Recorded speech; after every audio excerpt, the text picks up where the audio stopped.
In October 2015, a man pulled up to a Wendy's drive-thru in Palm Beach County. He ordered a large drink. He waited for the window to open. Then he threw a live alligator through it. 3.5 feet of alligator. At 1:20 in the morning, nobody was hurt. The alligator was fine. An officer caught it and released it into a canal. His family said it was a prank. You probably know some version of that story already. And that is the real question. Why? Why do people in Ohio, Michigan, and Oregon hear about a strange arrest in Palm Beach County, sometimes before people in Palm Beach County do? Florida absolutely has weird stories. It has more people than every state but two. It has millions of tourists, alligators, hurricanes, retirement communities, and a whole state built on land that keeps trying to turn back into swamp. Nobody needs to pretend otherwise. The weird part is not just what happened. The weird part is how easy it was for everyone else to read about it. By the end of this, we are going to follow the paper trail behind Florida Man. From one absurd police report to the open file cabinet that made the whole joke possible. Here is the detail that gets left out every time this story gets told. The alligator went through that window on October 11th. The arrest did not happen until February, 4 months later. For 4 months, that story went nowhere at all. It did not spread when the alligator hit the floor. It spread when the arrest report hit the file. The story did not travel when it happened. It traveled when it became a document. Hold on to that because the same trail runs through things with nothing funny in them at all. We will get there. For now, start smaller. Something with a shorter report and no alligator in it. Case 1, the bird on County Road 13. On the morning of January 9th, 2026, drivers on County Road 13 in St. Johns County started calling the sheriff's office about a large bird in the road. Not a hawk, not a heron, not a turkey, which is what everyone assumed. An emu. 6 feet of emu running loose on a county road west of St. Augustine, a mile or so from home. Corporal Tommy Keisler took the call, 25 years on the job. He has said he showed up expecting something roughly turkey-sized, and instead found a bird nearly as tall as he was, sprinting back and forth across a public road with traffic on it. The emu was not interested in being rescued. It ignored him. It kicked at him, which emus do with talons designed for exactly that purpose. Then it ran. Keisler chased it off the pavement, cornered it in a stand of brush near the property line, and improvised a lasso out of what he had on him. And then he made a decision that is going to follow him for the rest of his career. He handcuffed the emu, not around the neck, around the legs to stop the kicking. There is video of a 25-year veteran deputy crouched in the Florida scrub, narrating out loud to nobody, admitting that he has never handcuffed an emu before, but that the cuffs are going to fit. The bird was returned to its owner without a scratch. No charges were filed. Her name is Tina. So how does anybody outside St. Johns County know what that deputy said out loud in a field to a bird? Because the camera on his chest was running, and in Florida, that footage is a public record. Body camera video in this state is a record like any other. It is not evidence sealed in a locker until a trial. It is a file held by an agency, and the agency has to produce it when somebody asks. There are exemptions. Footage shot inside a private home is treated differently. So is footage of a medical emergency. But a deputy chasing a bird down a county road is not covered by any of them. The sheriff's office did not even wait to be asked. They posted it themselves.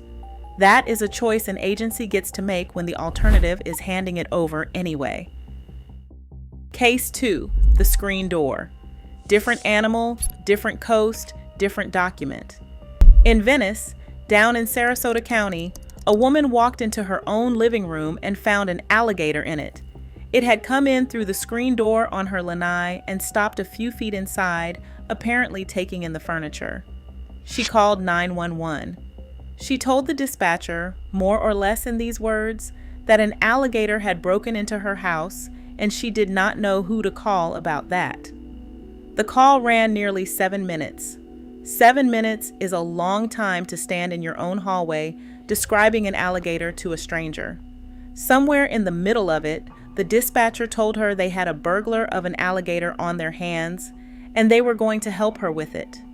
2 deputies came out, so did 3 officers from the Fish and Wildlife Conservation Commission, 5 uniformed public employees for one reptile that had let itself in and then apparently lost interest.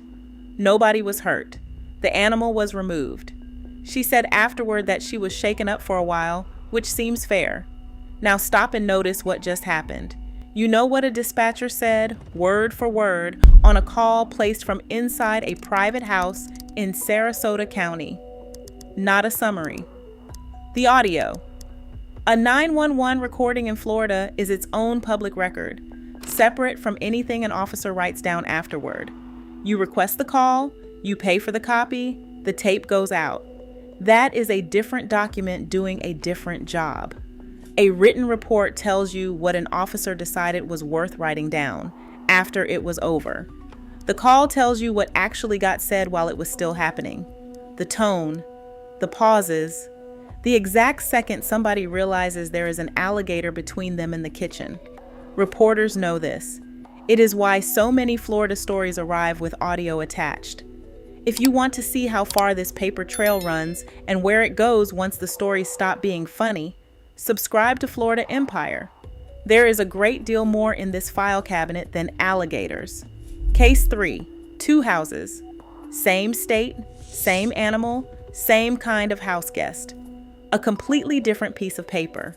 In Clearwater, at around 3:30 in the morning, a woman heard a noise in her kitchen. She got up to check on it.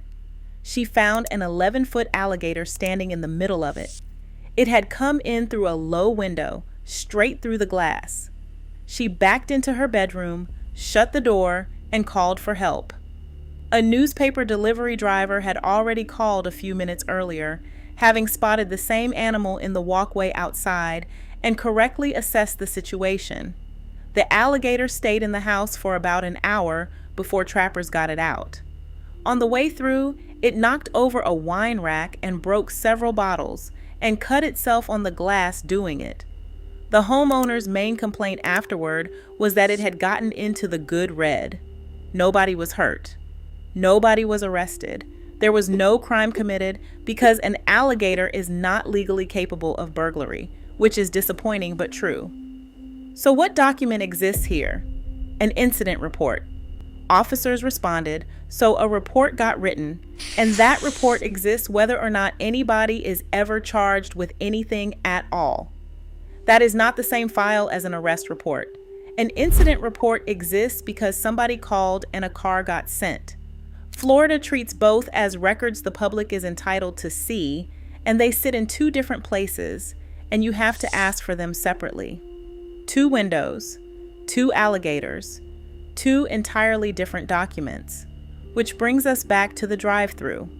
October 11th, 2015, 1:20 in the morning, Loxahatchee in Palm Beach County. A large drink ordered, a window opened, 3.5 feet of alligator through it. The animal was caught and released into a canal by a wildlife officer. Nobody was hurt. The man's family called it a prank. He told investigators he had found the animal on the side of the road, which, to be fair, is a thing that can happen here. He was arrested that February. He got a year of probation. And here is what those 4 months actually were. Before them, this was a local incident that a handful of people in one county knew about. After them, it was a story in Ohio. What changed in between was the paperwork.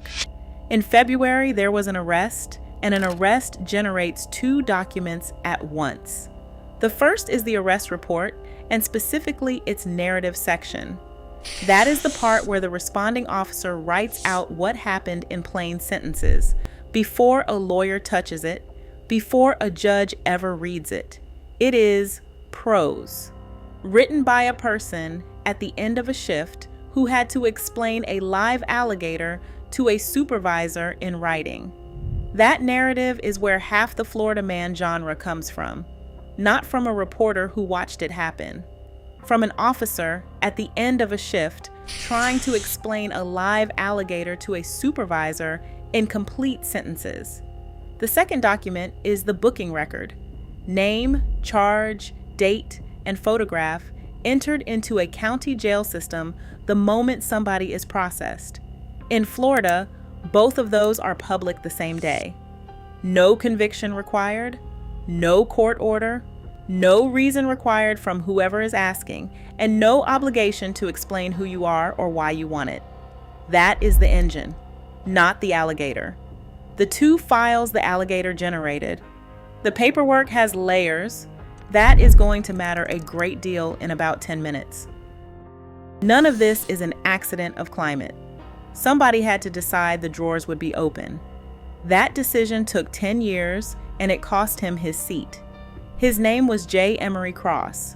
Everybody called him Red Cross, which was less a nickname than a campaign asset. He said himself that he won an early race partly because voters walked into the booth, saw the name Red Cross on the ballot, and felt good about it. He was a Gainesville Democrat. Florida House in 1953. State Senate in 1959. He wore white. White suit, white tie, white shoes, white socks. He represented Alligator County, a college town that gave him room to sit further to the left than the counties around him. And he spent that room making enemies in Tallahassee. Cross said the thing that set him off was Interstate 75. By his own recollection, when the route was still in the planning stage, a friend of his on the state road board was helping his buddies buy up land along the path, and Cross said it just was not right. That is his memory of it, told many years later. There is no case file behind it, and this video is not going to build one. What he did next is the part with a record behind it. He filed a bill to open government meetings to the public. Then he filed it again and again. For roughly 10 years, session after session, and by his own account, he never once got another legislator to put a name on it alongside his. Not one co-introducer in a decade in a building full of people. So around 1957, he stopped trying to win the fight inside the building. He went to Ray O. Weimer, the dean of the University of Florida's journalism school. He went to Buddy Davis, the editorial page editor of the Gainesville Sun, who would later win a Pulitzer. He recruited the press to be the bill's lobby. Here is what that bought him. A representative from Chiefland named Eder Usher argued on the record that down in Levy County, they were not for open meetings. The newspapers across Levy County went after him for saying it. Cross's recollection is that Usher was sorry he ever opened his mouth. That is the whole machine in one exchange. A legislator opposes transparency in Tallahassee, and the papers back home make it cost him something at home. What finally moved the bill was not persuasion. In 1967, a court ordered reapportionment. The rural bloc lost its grip on the legislature, and the bill Cross had been filing alone for a decade passed almost immediately. Governor Claude Kirk signed it on July 12, 1967. The same reapportionment redrew Cross's district. He lost his seat to a Gainesville oil and gas distributor named Bob Saunders. And this is the part worth sitting with. The law that made Florida Man legible to the entire country passed because one man spent 10 years recruiting newspapers to do what the legislature would not. The press was written into the origin of that statute before it was ever the statute's heaviest user. Florida Man is downstream of a bargain struck in 1957. We are going to run this same machine on something with no alligator in it before the end. Keep that somewhere in the back of your mind. So Florida hands the paperwork over. That is one state. The argument only has teeth if the same request looks different somewhere else. Take New York. Take one specific document. Police disciplinary records, meaning the internal file on an officer accused of misconduct. In New York, That category of record sat behind a state law known as 50A for decades. 50A let departments withhold those files almost entirely. A reporter working an officer misconduct story there did not file a request and wait a week. They waited months, sometimes years. Sometimes the only thing that moved the file was a lawsuit brought by a news organization with the budget to fight it out in court. That law was not repealed until 2020. Florida releases the same category of record for the cost of the copies, with one real caveat that belongs in here. While an internal investigation is still active, the file stays confidential. Once it concludes, it comes out. Put the two side by side, and the difference is not that New York has more interesting police officers. The difference is what a reporter can physically have in hand before a deadline. This is not the same document as an alligator arrest report, but it shows the same deadline problem. In one state, the file is reachable, and in another, it becomes a fight. Now, the part that gets left out of most versions of this story. Florida's system is open. It is not free, and it is not fast. The statute caps what an agency can charge to copy. 15 cents for a one-sided page. 5 cents more if it is printed on both sides. Up to $1 for a certified copy. Those are real ceilings written into the law, and most states do not have them at all. But there is a second charge underneath. If a request takes extensive clerical time or extensive computer work, the agency can add what the law calls a special service charge based on staff time. That one has no ceiling. Agencies in this state have sent invoices running into the tens of thousands of dollars for files the public already owns, and there is no clock. Florida law does not give an agency a number of days. The standard is a reasonable time in good faith. If an agency decides to sit on your request, your remedy is to sue. A judge can order compliance in 48 hours, but you have to get to a courthouse first.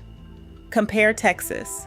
There, if an agency wants to withhold something, it has to send the dispute to the state attorney general automatically. Florida has nothing like that. What Florida offers instead is a voluntary mediation program, which works about as well as anything voluntary works when one side has no reason to show up. Open in theory. Expensive and slow in practice, depending entirely on who is sitting on the other side of the counter that day. Both of those are true at once, and this video is not going to pick one. There is a serious objection to everything you have just heard, and it comes from somebody who has covered this state for a living. Craig Pittman has spent decades reporting in Florida. His position is that the records law explanation is too clean. Florida is the third most populous state in the country, with people arriving every single day of the year. It has a climate that puts people outdoors, doing things year-round, that other states only attempt for 3 months. It leads the country in lightning deaths. It leads the country in boating deaths. There is a great deal of raw material here, and none of it is imaginary. And then his sharper point. Most of what makes Florida strange never touches a police log at all. The state employs mermaids. It employs python hunters. In 1991, Governor Lawton Chiles made a hippopotamus named Lou an honorary citizen of Florida so that the state could not relocate him out of a park in Citrus County when it stopped keeping animals that were not native. None of that is an arrest report. That objection is fair, and it is not getting argued away here. This video conceded the raw material in the first minute, and it is not taking that back now. But look carefully at what it explains. The raw material explains why Florida has the stories. It has never explained why somebody in Ohio hears about them by breakfast. There is one more layer, and it is the one almost everybody mistakes for the cause. In Lexington, Kentucky, a man named Drew Curtis ran a website called FARC. It was one of the early corners of the internet where people posted strange news, mostly so they could argue about it underneath. Around 2005, after the 2000 recount had parked every reporter in the country in Florida for weeks, FARC's users started asking Curtis for something specific. They wanted Florida to have its own tag, separate from the general pile of odd news from everywhere else. Curtis has said he assumed it would barely get used. He is from Kentucky, and by his own account, Kentucky produces plenty of its own material. He did not expect one state to run away with the whole thing. One state ran away with the whole thing. That is not luck, and it is not personality. It is 4 things stacked in order, and they are worth keeping apart. 1. The records are available to anyone who asks. 2. A reporter anywhere in the country can pull one of those documents and have a quotable story before lunch, because the writing has already been done for them by an officer at the end of a shift. 3. Editors and aggregators notice that Florida stories get clicked, so they run more of them. 4. Readers start expecting a Florida story, and the expectation feeds the supply that created it. Layer 1 is the cause.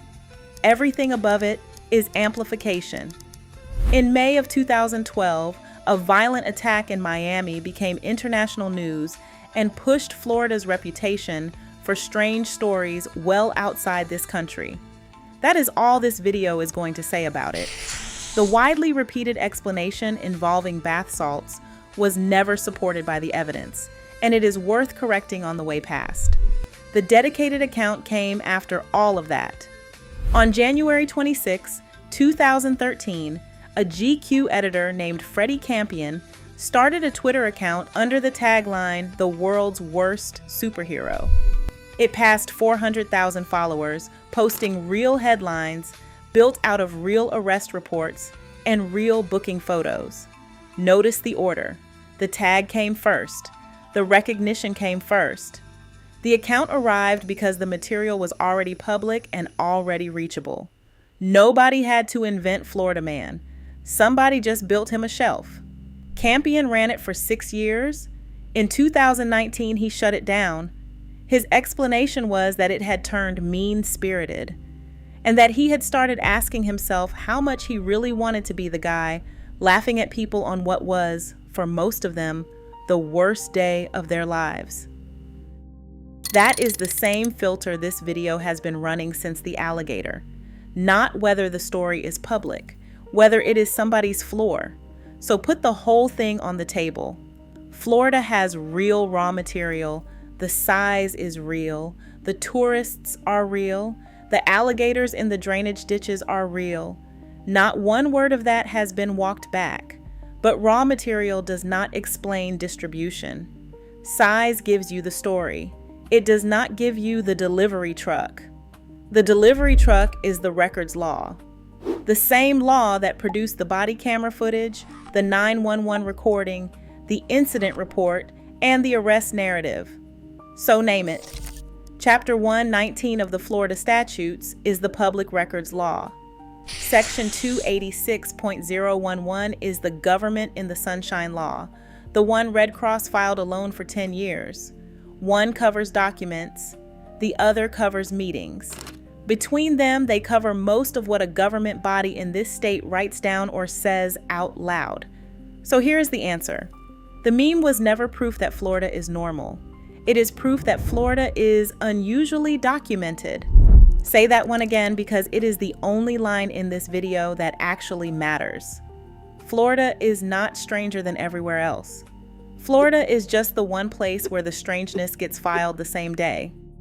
And once you see that this is what made Florida Man travel, the stranger realization is that the machine was never built for Florida Man at all. Nobody in Tallahassee in 1967 was thinking about alligators in drive-thrus. Red Cross did not spend 10 years losing votes, so a Twitter account could pick up 400,000 followers decades later. He did it so a reporter in Gainesville could watch a road contract before it got handed to somebody's friend, not read about it after the concrete was already poured. The law was built for that. For the county commission agenda, the vote you can sit in on before it happens, instead of reading about it after. For the budget of a community development district, the special taxing district that borrows the money for the roads and the drainage in a planned community, and then bills the people who live there to pay it back. For the property assessment on the house 3 streets over from yours, and whether the county actually got the number right. Same process every time. You send a request, sometimes on a form, usually just an email. You pay 15 cents a page if you want it printed, and often nothing at all if you'll take it as a file. There's no deadline, so you follow up in writing and you keep your dates. What comes back is a document, exactly like the arrest report. A district budget shows you where the assessment money actually goes: road repaving, stormwater lines, and the district's own debt service, usually the biggest number on the page and the one nobody expects. A commission agenda shows you the vote before it happens. A property assessment shows you what the county believes your house is worth and how it landed on that number. That's the governance this cabinet was built to hold open. Florida Man just happens to live in the same drawer. One flat fact before we close it: the cabinet isn't as wide open as it was in 1967. The legislature has added exemptions in most sessions since, narrowing what has to come out and under what conditions. That's not a verdict either way. It's just where the line sits now. The weirdest thing about Florida was never the alligator going through that window. It was the file cabinet sitting open behind it. The shelf made him visible. The file cabinet made him possible. Florida Man was never only a person. He was a public record with better distribution. Subscribe to Florida Empire. There's a lot more in that cabinet.